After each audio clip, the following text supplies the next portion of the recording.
it's fun for me to look back after all the success I've had, because without him, with the just wisdom of rejecting me, I would have went down the path of being a real lawyer.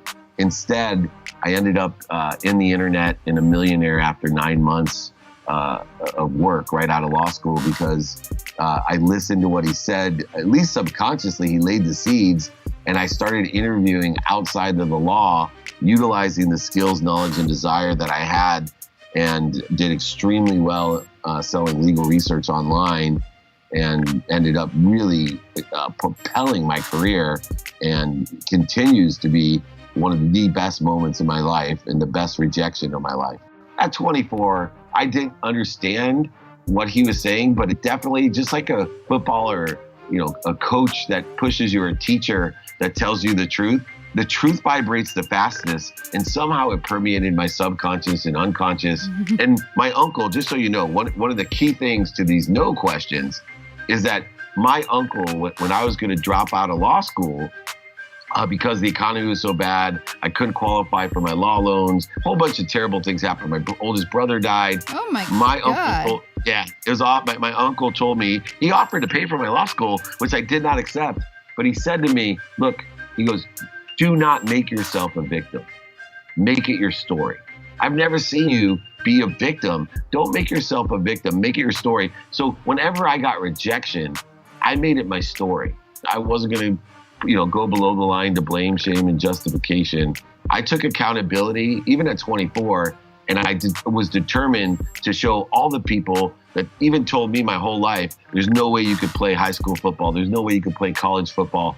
And I always turned that into, oh yeah, I'm no victim. I'm going to make it my story.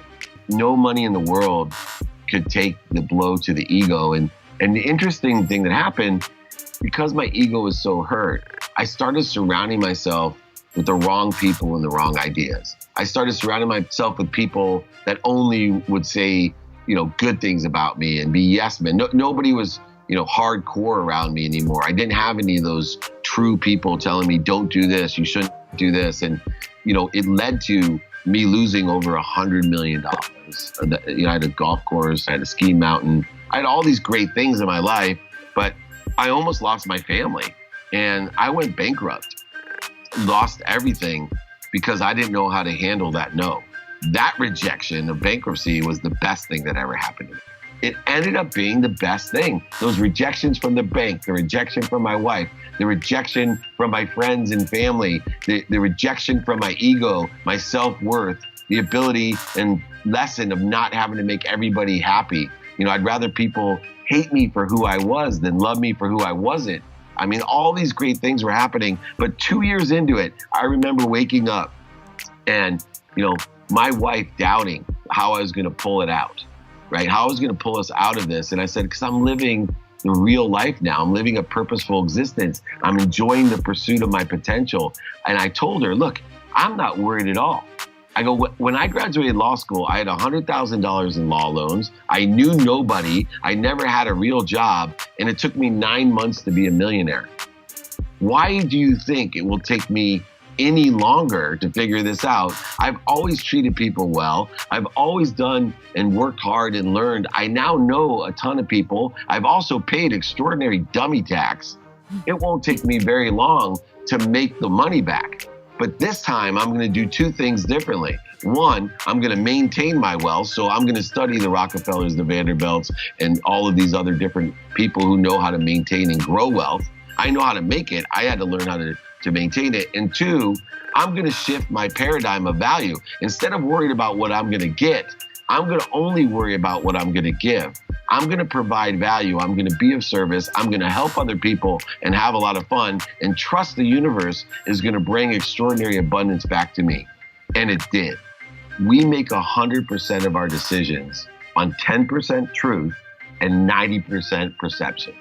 We make 100% of our decisions on 10% of the truth of what is truly known and 90% perception.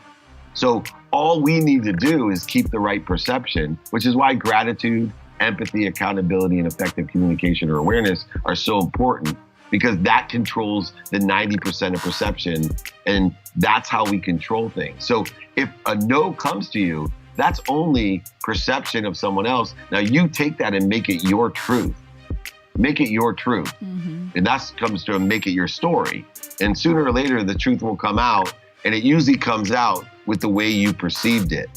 Whether it's a no or a yes, I ask myself two simple questions. What did I do to attract this to myself? And what am I supposed to learn from it? And that leads to the biggest philosophy in life, which is happiness is derived not from attaching to an outcome. Happiness is never the outcome. Happiness is derived by enjoying the pursuit of your potential.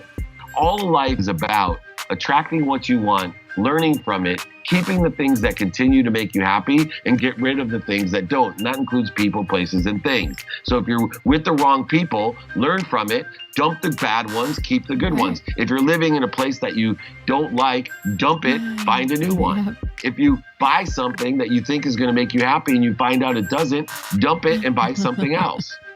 For me, it was, I found out buying things doesn't make me happy. Giving things make me happy. So I want a lot of money so I can give a lot of people a lot of things. The key to life is to ask for help.